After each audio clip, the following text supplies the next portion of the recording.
This is lecture number 17 for CS 265 Cryptology and Computer Security.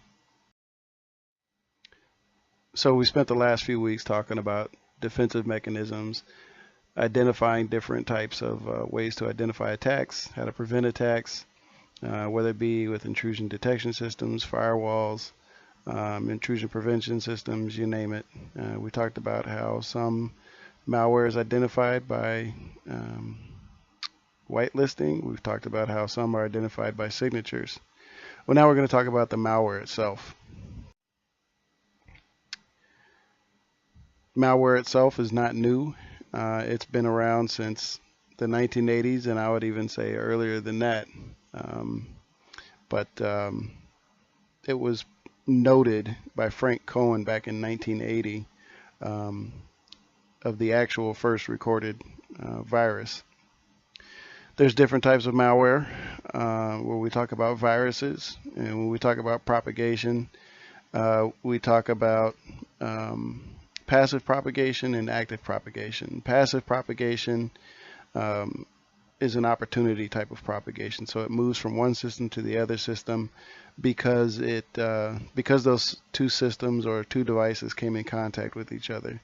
Whereas active propagation is you talk about a system that's actively and aggressively looking to attack another system that has the malware or has the worm on it. You have Trojan horses, where you have certain types of malware that come in looking like one thing, but they actually have all these other functions, capabilities, features that's associated with it. Trojans are pretty well tied into command and control servers nowadays, to where you'll turn a machine into a bot, and then that bot gets controlled by the command and control server. But we'll talk about that later. We have trapdoors and backdoors that their whole purpose is to produce unauthorized access. You have rabbits, which are local denial of service type malware, where they look to take control of system resources and get them to the point to where the system is no longer usable. And you have spyware, adware, bots like we mentioned before, and then you have rootkits, which are probably the nastiest of the whole bunch because they really can't be gotten rid of except through a change to the CMOS or something other than reinstalling the operating system. So viruses live just about anywhere on the computer that you can think of. A lot of people think that they're only present where there is where the operating system is, and that if that were true, that would actually be a nice thing, but it's not.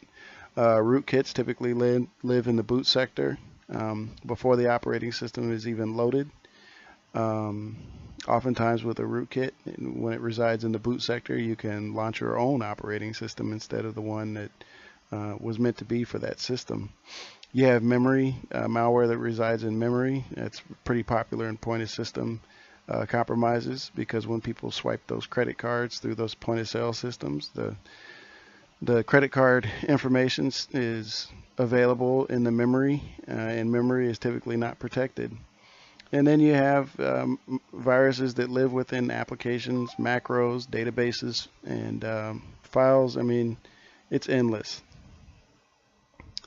Viruses also live in library routines. For you guys are developers, and so think about that. You make you use a library, and that one library is infected. So if other developers using that same library, it propagates pretty quickly.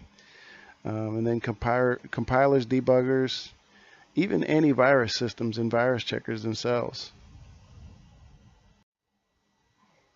Here's some of the notable examples, which we'll talk about in a little bit more detail in the following slides.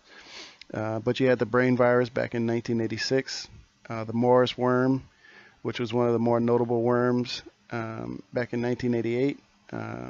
Code Red, which was another variation of Morris back in 2001, SQL Slammer, and then Stuxnet. Stuxnet was the first time that we started thinking about malware being actually used for cyber warfare back in 2010. And then botnets, which are rampant throughout the world, and ransomware, which you're hearing more and more about since it's popular in the news. And then we're going to talk about the direction that malware is most likely going to go in. So let's look at the Morris worm. It first appeared in 1988. And what was unique about this particular worm was it tried to determine where it could spread to and then spread its infection. The beauty of it as an attacker was its goal was to remain undiscovered, try to cover its tracks. Morris claimed his worm had a bug, and that bug was it tried to reinfect infected systems, and so it ended up crashing systems where if it worked the way it was supposed to work, it just would have infected the system. It would have remained there silently and waited for commands from its attacker. But because it was so noisy while it was trying to reinfect systems and it called on so many system resources, people quickly were able to discover that they were compromised by this thing. So the Morris worm would spread by essentially trying to obtain access to other machines through password guessing or brute force attacks, exploiting a buffer overflow in the fingered daemon, or exploiting a trapdoor in SendMail. And for those of you not familiar with SendMail was one of the earlier iterations of email that was widely available. These flaws were widely known, but a lot of people didn't patch them because they didn't think that they really had to. So once the Morris worm obtained access to a system, Bootstrap Loader would then send 99 lines of C code to the victim. The victim would compile and execute the code without themselves even knowing it, and then the Bootstrap Loader would then call out to its command and control and receive the worm from whatever command and control system that was.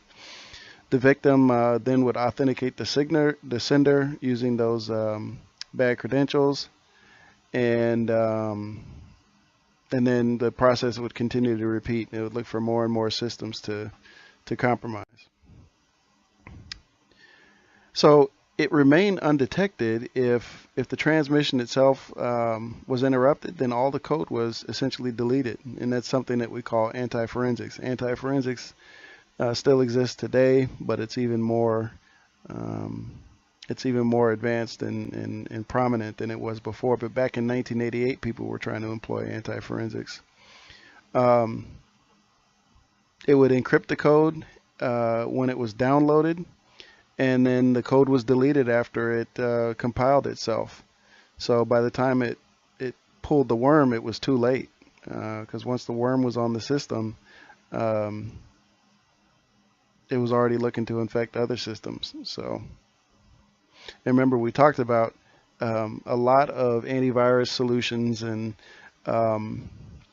other malware protection systems could not do anything with encrypted data. So by encrypting and deleting data, I mean, these were excellent anti-forensics for its time back in 1988.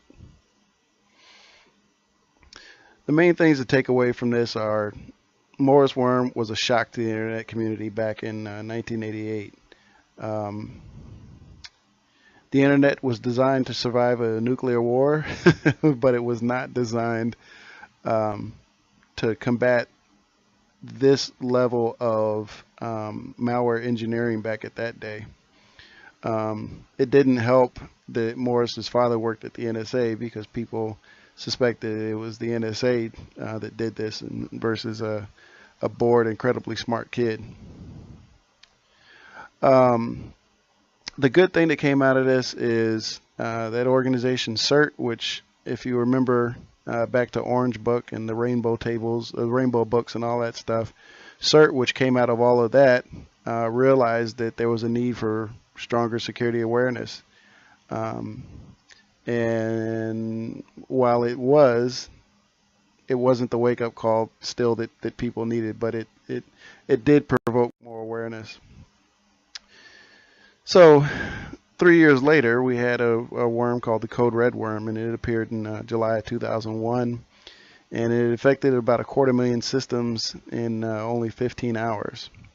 It eventually infected about 750,000 systems of about 6 million vulnerable systems, and it exploited the buffer overflow of the Microsoft IIS server software.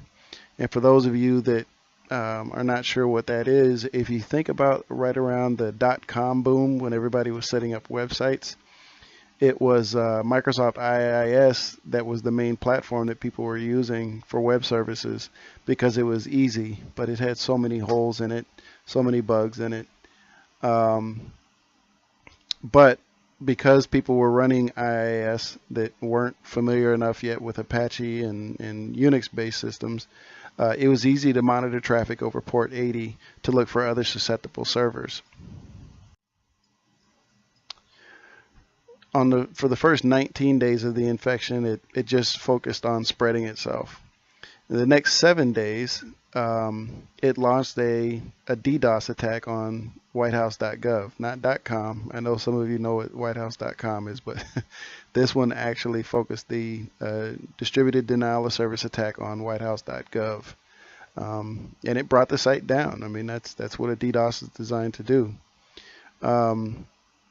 There were later versions that came out. One included a trapdoor for remote access. One rebooted to a flesh worm, leaving only a trapdoor behind. But some said that this worm was essentially a precursor for information warfare. But no country's ever going to claim that, and there wasn't any reliable evidence to support that claim. But still, some of those that are paranoid like myself saw it for what it was, which was a precursor to information warfare. So we had this other attack called SQL Slammer, and now this is an attack that really started to pick up. It infected about 75,000 systems in only 10 minutes. At its peak, the infections doubled every 8.5 seconds. I mean, if you think about that, that's incredible. Every 8.5 seconds, the number of infections doubled. But the problem was, its success was its demise. It spread too fast. So it essentially brought down the internet, and it wasn't able to continue to infect other systems because it saturated the internet. One of the biggest reasons why this thing was so successful was because it was a 376 byte, not bit, 376 byte UDP packet. So a firewall is going to let that through. It's not a large packet, and it's UDP, so it's stateless. For those that remember that conversation, it's stateless. It's not stateful. And the expectation was that more data was required for an attack, right? That you would need something much larger than a 376 byte UDP packet to carry out an attack. So none of the firewall manufacturers designed any rules that would focus on just one small packet. So SQL Slammer was one of the first ones that defied all the quote-unquote experts. Now, Stuxnet is probably one of my favorite ones because it was malware created for information warfare. It was discovered in 2010, but this thing was developed, some would say even farther back, maybe 2006, 2007, and launched in 2008. But it was designed to target an Iranian nuclear processing facility. There's no bones about it. It was focused on a specific type of system within that processing facility that didn't really exist in other areas.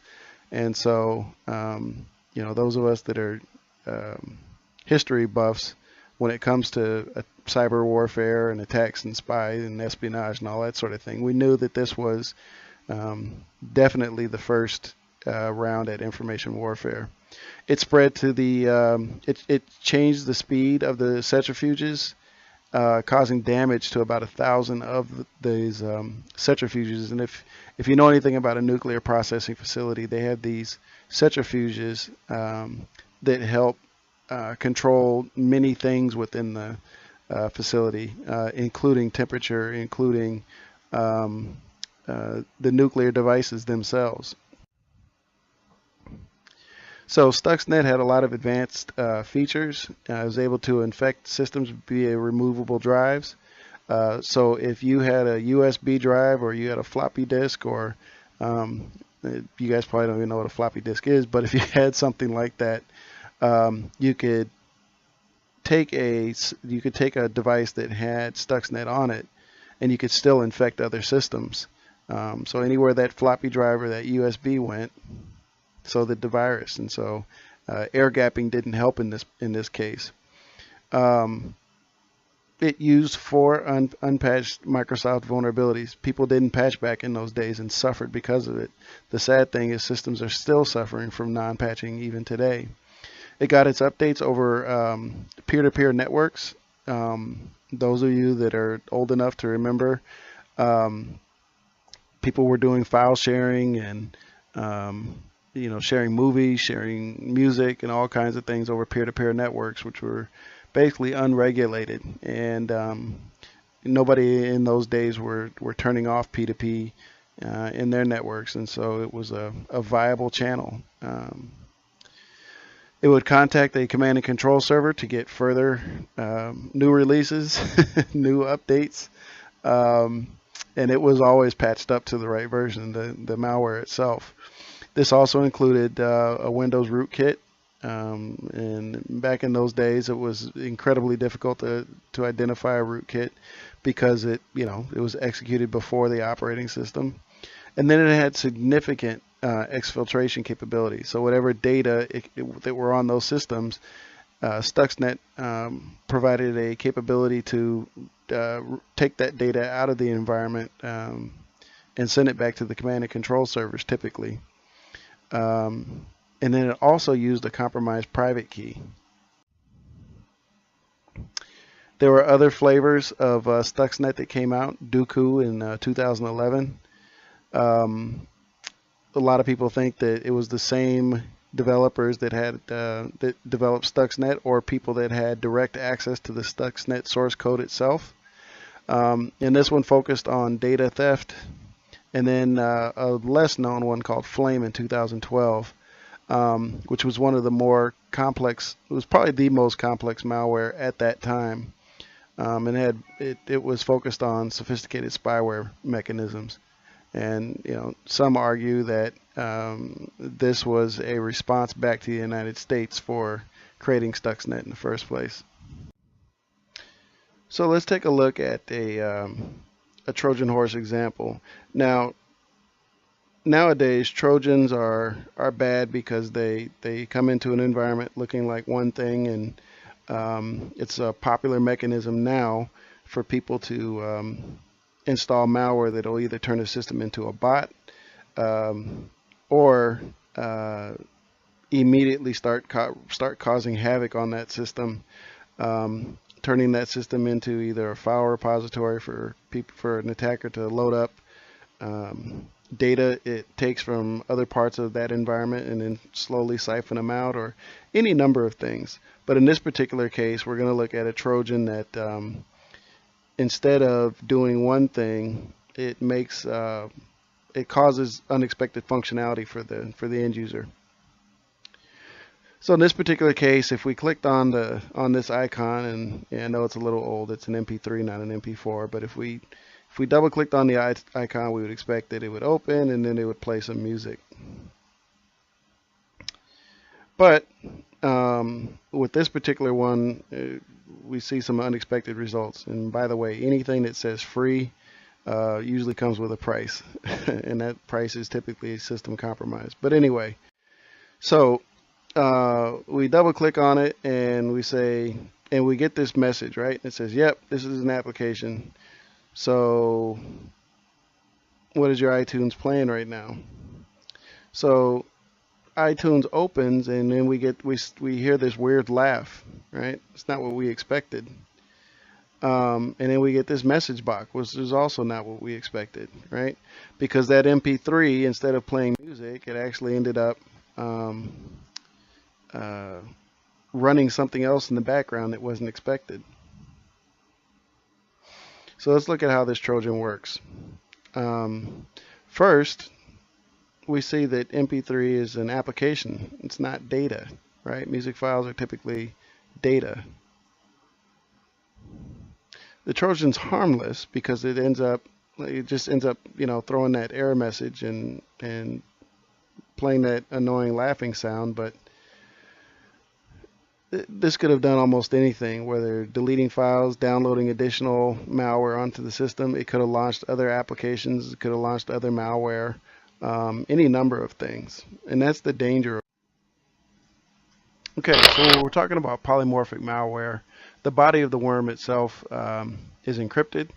The decryptor code gets mutated or morphed, and it basically tries to change its signature, right? If we think about how antivirus signatures work, if the signature matches with a known signature, then the antivirus can do what it needs to do. Same thing with intrusion detection systems.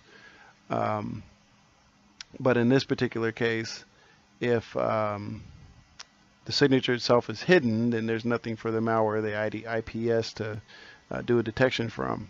So basically, look at it as a encrypted worm on steroids. So how do you detect it? It's typically detected through emulating the code, basically letting the code decrypt itself. There is something called anti-emulation, but that's not widely known. It's not a widely known anti-forensic technique or anti-malware technique, but essentially you can emulate the code in an environment, watch it decrypt itself, and then that ends up being your indicator of it being polymorphic. There's another type called metamorphic. A metamorphic worm essentially mutates itself before it infects a new system, whereas the other one, in order to prevent detection after it's already infected the system, it changes itself. This one does it before. Another reference to this is body polymorphic. Such a worm like this can evade signature base just like the other one, but the mutated worm must function the same but different enough to avoid detection. So one approach to metamorphic replication is the worm itself is disassembled, the worm is stripped to base form, random variations are inserted into the code or permutate the code, and dead code gets inserted, and then it assembles the resulting code. The result is the worm will function with the same functionality as original, but a different signature. And that's essentially how it works at its core. There's another worm called the Warhol worm, and not even me is old enough to understand or to know Andy Warhol, but he was basically a very famous artist back in the, I want to say, 60s or 70s, and he had this line that said, in the future, everybody will be famous for 15 minutes. Well, the idea behind the Warhol worm was it was designed to affect the entire internet in 15 minutes. Slammer infected about 250,000 machines in 10 minutes, but it burned itself out. So it could not have infected the entire internet in 15 minutes because it was too bandwidth intensive. But is there a worm like the Warhol worm that can do better than the Slammer? So a possible Warhol worm is a seed worm with an initial hit list, right? So if it goes out and it identifies all these infected nodes at these different IP addresses, then it can send the specific exploit to those systems. Maybe that's one way that it could work. And there are tools that are out there that are for pay that you can buy that can identify vulnerable systems. Um, each successful initial infection would then attack a selected part of the IP address space. So you'd focus on a segment of the vulnerable systems instead of trying to get them all at once. Maybe doing it that way, yeah, you can absolutely infect the entire internet in 15 minutes. But there's precautions that exist now, or there's defenses that exist now that didn't exist before. So, but there's no worm that's been seen as of yet. And when we say in the wild, what we mean is um, actively in use within the internet space since 2011. Now, there's something called a flash worm. So the Warhol worm said, let's do things in 15 minutes. The flash worm says, hey, let's do the whole thing in almost instantaneously. All right.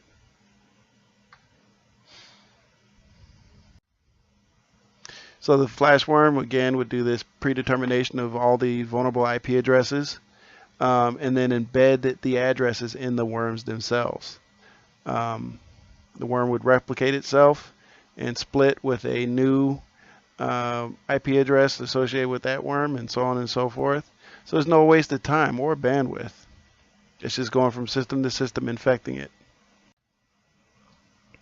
So the estimated ideal time for flash worm is that it could basically do it in about 15 seconds. Anyway, this is way faster than any human could respond to, and so defense would have to be automated, right? So antivirus would have to be in place. There'd have to be mechanisms in place to remove infected machines instantaneously from the network. You name it. Now, when we start talking about botnets, we start talking about a system of infected machines that can be controlled by a command and control system. The command and controls are generally commands are generally sent over IRC channels or internet relay channels. Back in the old days, what they would call chat rooms. They operate off of peer-to-peer architectures that are there's oh my gosh, thousands of them, tens of thousands of them. And then botnets are used for spamming, DOS attacks, keylogging, identity theft. I mean, you name it. Some of the more notable bots, Extreme Bot.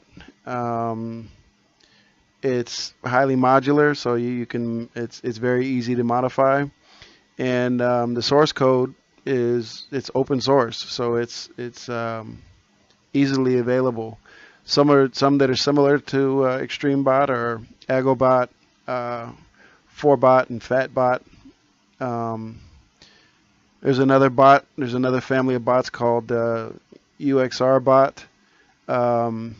It's less sophisticated, but again, still modifiable.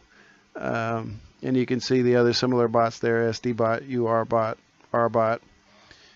And then there's another set of bots, GT bots and Merc-based bots. So Merc is a common internet relay chat or internet relay channel that is particularly designed for Windows. It has the difference between IRC and MIRC is IRC chats are typically not user-friendly, whereas Merc chats typically have some sort of GUI in place for them. Mariposa was one of the big ones when I was working at Visa, focusing on financial crimes. Mariposa was very active, and it was used to steal credit card information from infected systems. The creators were arrested in 2010. Basically, one person was identified, and then that person turned on everybody else that was part of that whole theft ring. Conficker, definitely one that I'm sure you've heard of, which infected about 10 million hosts in 2009.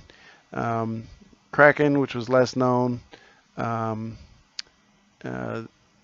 about 400,000 infections, and then Srisby, and this one was for spam, and it was one of the largest ones as of 2008. So let's look at some other attacks. Again, we talked about it before.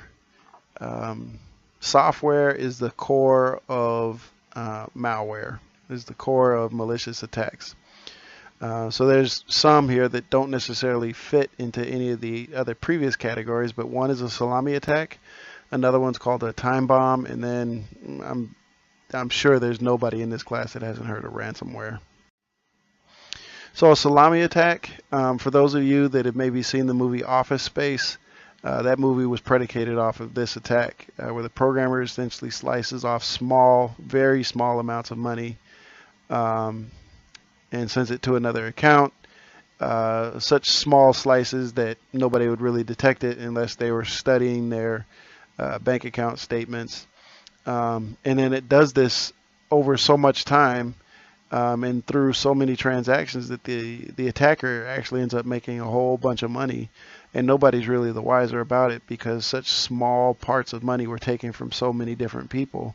It basically goes undetected. These attacks are very possible for insiders. Again, we kind of talked about what happened with in the movie Office Space.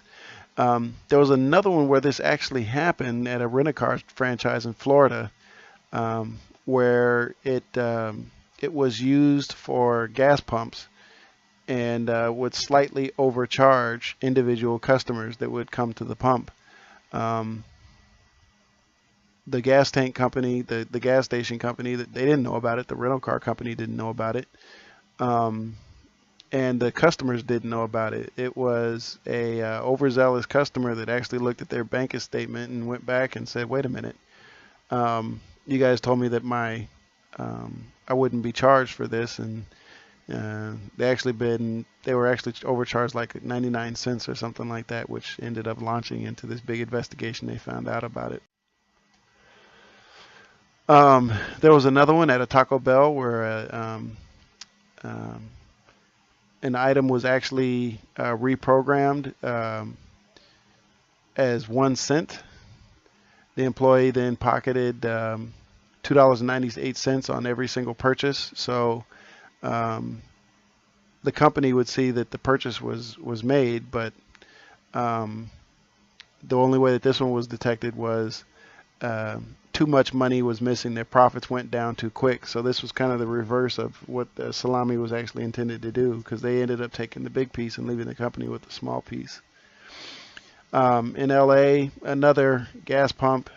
We actually teach a course at Stanford Children's Health about what to do at gas pumps and ATM machines because you can't trust them. But essentially, it was the same thing. The chip was taking a certain amount at 5 and 10 gallon intervals, and like I say, somebody ended up checking their statement and found out that we're being overcharged, and that money that was being overcharged was going to those individuals that launched the attack. Now in 1986, this guy Donald Gene Burleson, not asked, basically told his employer to stop withholding taxes from his paycheck, and naturally the company said, you're kidding, that's not how it works. He said, I'm going to go ahead and sue you. And because the company found out that, one, that he was going to sue him and he became a risk, and then they found out that he was preparing all of his legal documents and everything on company time, they fired him. This individual had been working on malware, and said, you know what, I can actually make this thing work. So what he did was, after he left, so it couldn't be tied back to him, after he left, he set his software to work at a certain time, and it would delete important company data. The company didn't want to pursue the case, and in fact they had a difficult time proving that it was Burleson that did it, because Burleson's lawyer argued that, well, he was already terminated from the company, so there's no way that he was responsible. Um, and so Burleson actually sued the company for back pay.